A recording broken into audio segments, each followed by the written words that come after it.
नमस्कार दोस्तों। आज मैं आपको न्याय के देवता शनिदेव की शनिवार व्रत कथा सुनाने जा रही हूँ। एक समय सूर्य, चंद्रमा, मंगल, बुध, बृहस्पति, शुक्र, शनि, राहु और केतु इन ग्रहों में आपस में झगड़ा हो गया कि हम सब में सबसे बड़ा कौन है। सब अपने आप को बड़ा कहते थे। जब आपस में कोई निश्चय न हो सका तो सबके सब आपस में झगड़ते हुए इंद्र के पास गए और कहने लगे कि आप सब देवताओं के राजा हो, इसलिए आप हमारा न्याय करके बतलाओ कि हम नौ ग्रहों में सबसे बड़ा कौन है। राजा इंद्र इनका प्रश्न सुनकर घबरा गए और कहने लगे कि मुझ में यह सामर्थ्य नहीं है जो किसी को बड़ा या छोटा बतलाऊं। मैं अपने मुख से कुछ भी नहीं कह सकता हूँ। हाँ, एक उपाय हो सकता है। इस समय पृथ्वी पर राजा विक्रमादित्य दूसरों के दुखों का निवारण करने वाले हैं, इसलिए तुम सब मिलकर उन्हीं के पास जाओ, वही तुम्हारे दुखों का निवारण करेंगे।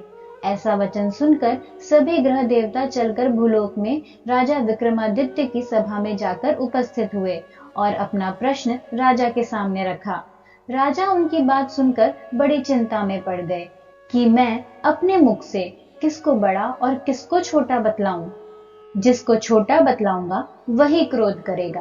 परंतु उनका झगड़ा निपटाने के लिए एक उपाय सोचा कि सोना, चांदी, कांसा, पीतल, सीसा, रांगा, जस्ता, अभ्रक और लोहा नवी धातुओं के 9 आसन बनवाए। सब आसनों को क्रम से जैसे सोना पहले और लोहा सबसे पीछे बिछाए गए। इसके पश्चात राजा ने सब ग्रहों से कहा कि आप सब अपने अपने आसनों पर बैठिए। जिसका आसन सबसे आगे वह सबसे बड़ा और जिसका आसन सबसे पीछे वह सबसे छोटा जानिए। क्योंकि लोहा सबसे पीछे था और वह शनिदेव का आसन था, इसलिए शनिदेव ने समझ लिया कि राजा ने मुझको सबसे छोटा बना दिया है। इस पर शनि को बड़ा क्रोध आया और कहा कि राजा, तू मेरे पराक्रम को नहीं जानता। सूर्य एक राशि पर 1 महीना, चंद्रमा 2.25 महीना 2 दिन, मंगल 1.5 महीना, बृहस्पति 13 महीने, बुध और शुक्र 1 महीने, परंतु मैं एक राशि पर 2.5 अथवा 7.5 साल तक रहता हूँ। बड़े बड़े देवताओं को भी मैंने भीषण दुख दिया है। राजन सुनो, राम जी को 7.5 आई और वनवास हो गया। रावण पर आई तो राम ने लक्ष्मण को लेकर लंका पर चढ़ाई कर दी, रावण के कुल का नाश कर दिया। हे राजा, अब तुम सावधान रहना। राजा कहने लगा, जो कुछ भाग्य में होगा देखा जाएगा। उसके बाद अन्य ग्रह तो प्रसन्नता के साथ चले गए, परंतु शनिदेव बड़े क्रोध के साथ वहां से सिधारे। कुछ काल व्यतीत होने पर जब राजा को 7.5 की दशा आई तो शनिदेव घोड़ों के सौदागर बन अनेक सुंदर घोड़ों के सहित राजा की राजधानी में आए। जब राजा ने सौदागर के आने की खबर सुनी तो अपने अश्वपाल को अच्छे अच्छे घोड़े खरीदने की आज्ञा दी। अश्वपाल ऐसी अच्छी नस्ल के घोड़े देखकर और उनका मूल्य सुनकर चकित हो गया और तुरंत ही राजा को खबर दी। राजा उन घोड़ों को देखकर एक अच्छा सा घोड़ा चुनकर सवारी के लिए चढ़ा। राजा को घोड़े की पीठ पर चढ़ते ही घोड़ा जोर से भागा। घोड़ा बहुत दूर एक बड़े जंगल में जाकर राजा को छोड़कर अंतर्ध्यान हो गया। इसके बाद राजा अकेला जंगल में भटकता फिरता रहा। बहुत देर के पश्चात राजा ने भूख और प्यास से दुखी होकर भटकते भटकते एक ग्वाले को देखा। ग्वाले ने राजा को प्यास से व्याकुल देखकर पानी पिलाया। राजा की उंगली में एक अंगूठी थी, वह उसने निकालकर प्रसन्नता के साथ ग्वाले को दे दी और शहर की ओर चल दिया। राजा शहर में पहुंचकर एक सेठ की दुकान पर जाकर बैठ गया और अपने आप को उज्जैन का रहने वाला तथा अपना नाम वीका बतलाया। सेठ ने उसको एक कुलीन मनुष्य समझकर जल आदि पिलाया। भाग्यवश उस दिन सेठ की दुकान पर बिक्री बहुत अधिक हुई। तब सेठ उसको भाग्यवान पुरुष समझकर भोजन कराने के लिए अपने साथ ले गया। भोजन करते समय राजा ने आश्चर्य की बात देखी कि खूंटी पर हार लटक रहा है और वह खूंटी उस हार को निगल रही है। भोजन के पश्चात कमरे में आने पर जब सेठ को कमरे में हार न मिला तो सबने यही निश्चय किया कि सिवाय वीका के और कोई इस कमरे में नहीं आया। अतः अवश्य ही उसी ने हार चोरी किया है।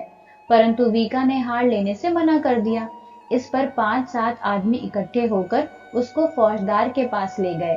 फौजदार ने उसको राजा के सामने उपस्थित कर दिया और कहा कि ये आदमी तो भला प्रतीत होता है, चोर मालूम नहीं होता, परंतु सेठ का कहना है कि इसके सिवाय और कोई घर में आया ही नहीं, अवश्य ही इसी ने चोरी की है।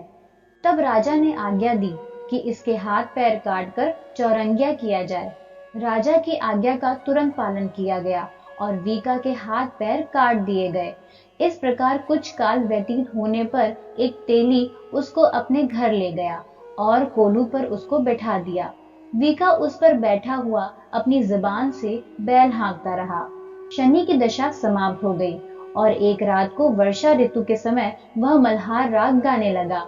उसका गाना सुनकर उस शहर के राजा की कन्या उस राग पर मोहित हो गई और दासी को खबर लाने को भेजा कि शहर में कौन गा रहा है। दासी सारे शहर में फिरती फिरती क्या देखती है कि तेली के घर में चौरंगिया राग गा रहा है। दासी ने महल में आकर राजकुमारी को सब वृतांत सुना दिया। बस उसी क्षण राजकुमारी ने अपने मन में यह प्रण कर लिया कि चाहे कुछ भी हो, मुझे इस चौरंगिया के साथ ही विवाह करना है। प्रातःकाल होते ही जब दासी ने राजकुमारी को जगाना चाहा तो राजकुमारी अनशन व्रत लेकर पड़ी रही। तब दासी ने रानी के पास जाकर राजकुमारी के न उठने का वृतांत कहा। रानी ने तुरंत ही वहां आकर कुमारी को जगाया और उसके दुख का कारण पूछा। तो राजकुमारी ने कहा कि माता जी, मैंने यह प्रण कर लिया है कि तेली के घर में जो चौरंगिया है उसी के साथ विवाह करूंगी। माता ने कहा, पगली, ये क्या बात कह रही है? तुझको किसी देश के राजा के साथ परणाया जाएगा। कन्या कहने लगी, माता जी, मैं अपना प्रण कभी नहीं तोड़ूंगी। माता ने चिंतित होकर यह बात राजा को बताई। जब महाराज ने भी आकर यह समझाया कि मैं अभी देश देशांतर में अपने दूत भेजकर सुयोग्य, रूपवान एवं बड़े से बड़े गुणी राजकुमार के साथ तुम्हारा विवाह करूंगा, ऐसी बात तुमको कभी नहीं विचारनी चाहिए। कन्या ने कहा, पिताजी, मैं अपने प्राण त्याग दूंगी, परंतु दूसरे के साथ विवाह नहीं करूंगी। इतना सुनकर राजा ने क्रोध से कहा, यदि तेरे भाग्य में ऐसा ही लिखा है तो जैसी तेरी इच्छा वैसा ही कर। राजा ने तेली को बुलाकर कहा कि तेरे घर में जो चौरंगिया है उसके साथ मैं अपनी कन्या का विवाह करना चाहता हूँ। तेली ने कहा, यह कैसे हो सकता है? कहाँ आप हमारे राजा और कहाँ मैं एक नीच तेली हूँ। परंतु राजा ने कहा, भाग्य के लिखे को कोई टाल नहीं सकता, अपने घर जाकर विवाह की तैयारी करो। राजा ने उसी समय तोरण और बंधनवार लगवाकर अपनी राजकुमारी का विवाह चौरंगिया विक्रमादित्य के साथ कर दिया। रात्रि को जब विक्रमादित्य और राजकुमारी महल में सोए तो आधी रात के समय शनिदेव ने विक्रमादित्य को स्वप्न दिया। राजा, कहो, मुझको छोटा बतलाकर तुमने कितना दुख उठाया। राजा ने क्षमा मांगी। शनिदेव ने प्रसन्न होकर विक्रमादित्य को हाथ पैर दिए।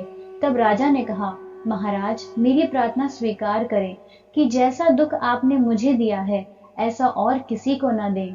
शनिदेव ने कहा कि तुम्हारी यह प्रार्थना स्वीकार है। जो मनुष्य मेरी कथा सुनेगा या कहेगा उसको मेरी दशा में कभी किसी प्रकार का दुख नहीं होगा, और जो नित्य ही मेरा ध्यान करेगा या चींटियों को आटा डालेगा उसके सब मनोरथ पूर्ण होंगे।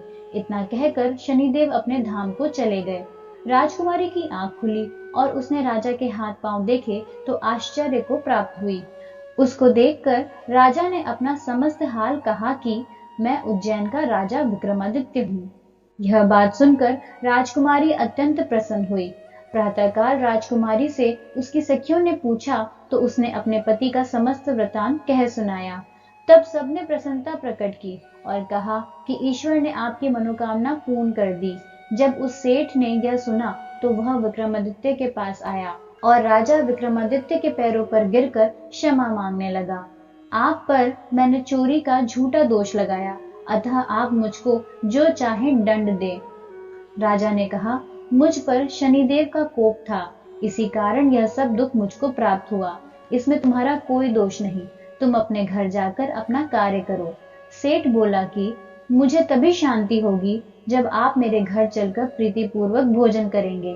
राजा ने कहा कि जैसी आपकी मर्जी हो वैसा ही करें। सेठ ने अपने घर जाकर अनेक प्रकार के सुंदर भोजन बनवाए और राजा विक्रमादित्य को प्रीति भोज दिया। जिस समय भोजन कर रहे थे, एक अत्यंत आश्चर्य की बात सबको दिखाई दी। जो खूंटी पहले ही हार निगल गई थी, वह उस हार को उगल रही है।